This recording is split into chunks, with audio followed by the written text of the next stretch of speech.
খেলা শুরু হলো। Gokulam Kerala versus United sports.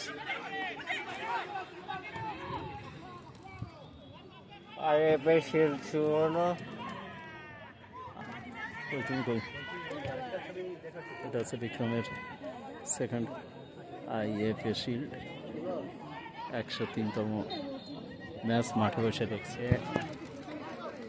এই